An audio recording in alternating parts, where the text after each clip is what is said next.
Ya Rasulullah, apakah umat Islam mendapat syafaatmu? Syafaat itu kalau di kantor wali kota, rekomendasi, kata belece, nota. Sahabat bertanya, semua dapat syafaatmu ya Rasul? Tidak. Kalau kau mau mendapat syafaatku, ada dua syaratnya. Apa syaratnya? Kata Nabi, satu, aqimis salat, tetongangi sampajange, dirikan sholat. Ini yang paling penting, Pak. Ayo, Bapak mau mendapat syafaat, periksa dirinya. Sholatnya bagaimana? Mari geledah diri kita. Saya mengamati dari 5 rukun Islam, sholat ini yang paling banyak dilalaikan orang Islam.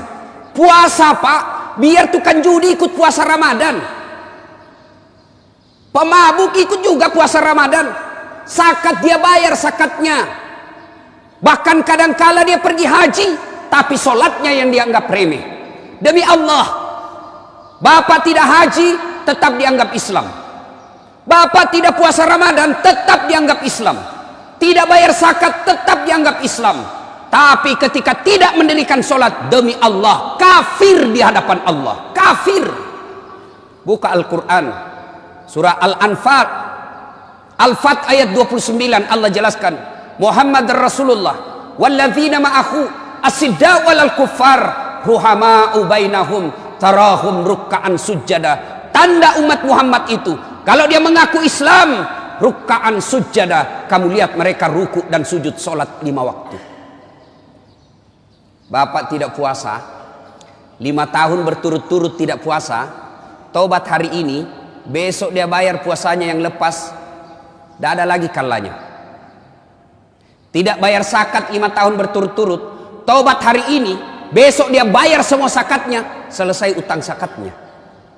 Tidak haji padahal sudah mampu, tahun depan dia daftar, tahun depannya dia berangkat haji, selesai utangnya soal haji. Tapi kalau Bapak tidak sholat subuh tadi, bagaimana cara bayarnya? Coba jelaskan. Yang tidak sholat subuh tadi bagaimana cara bayarnya? Tidak ada, tinggal nunggu siksaannya. Begitu Bapak tidak sholat subuh, besok bagaimana caranya? Dia bilang, anak muda, besok Ustadz saya sholat subuh. Ya besok untuk besok. Ya, saya sholat 2 kali, lebih salah lagi. Tidak ada, Pak. Begitu pentingnya ini sholat, sehingga Nabi menjelaskan, andai saja sholat ada dalam dirimu, maka sholat itu seperti fungsi pentingnya kepala. Coba lihat fungsi pentingnya kepala dalam diri kita. Ada orang perang, kena kedua kakinya, tangannya amputasi, potong 2 tangannya, potong 2 kakinya, masih bisa hidup. Ada orang tidak ada pendengarannya, masih bisa hidup. Tidak ada 2 matanya, buta sama sekali, masih bisa hidup. Tapi pernahkah kita melihat ada orang lewat di sini tidak ada kepalanya? Itulah orang Islam yang tidak sholat, ibarat manusia tidak punya kepala.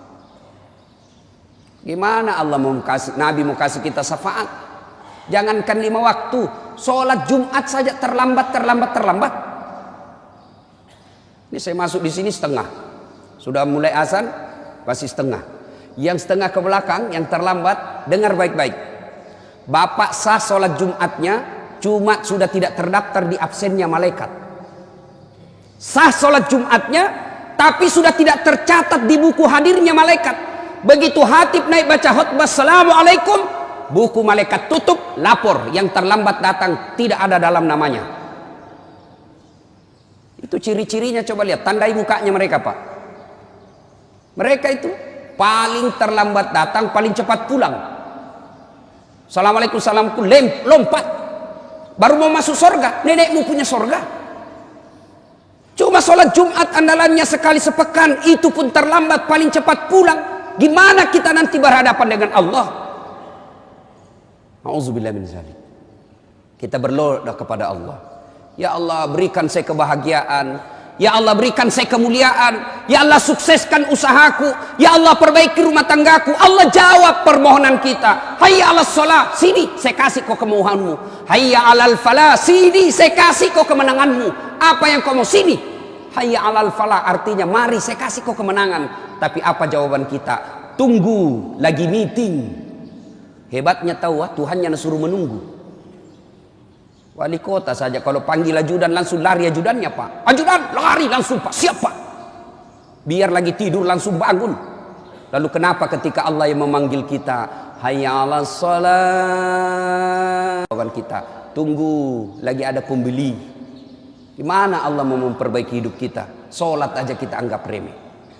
Yang kedua, syarat mendapat syafaat menurut Rasulullah sallallahu alaihi wasallam, perbanyaklah menyebut namaku. Apa realitasnya? Apa pelaksanaannya menyebut nama Nabi?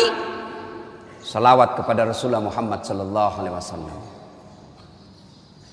Kadang saya ditanya, Ustaz, kenapa doaku tidak dijabah Allah? Kenapa doaku tidak dijawab Allah?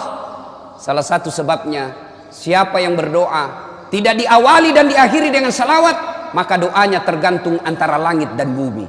Bapak passwordnya berdoa, kalau mau berdoa, Allahumma salli ala Sayyidina Muhammad wa ali Sayyidina Muhammad, baru terbuka pintu aras doa. Ketika tidak bersalawat, tidak akan sampai doa kita. Coba perhatikan, ketika Allah merintahkan kita puasa, Allah tidak ikut menunaikan ibadah puasa. Ketika Allah perintahkan kita haji, Allah tidak ikut menunaikan ibadah haji. Ketika Allah perintahkan kita bayar zakat, Allah pun tidak ikut menunaikan ibadah zakat. Tapi ketika Allah merintahkan kita solawat, dengar baik-baik firman Allah, innallaha wa malaikatahu yusalluna ala nabi. Sesungguhnya Allah dan para malaikatnya bersalawat kepada Rasulullah Muhammad sallallahu alaihi wasallam. Maka wahai orang-orang yang beriman, yusalluna ala nabi, ya ayyuhalladzina amanu sallu alaihi wa sallimu taslima. Bersalawatlah dengan garis bawahi catatannya dengan sebaik-baik salawat. Kadangkala kita salawat tidak ikhlas, kadangkala kita salawat penyebutannya tidak bagus.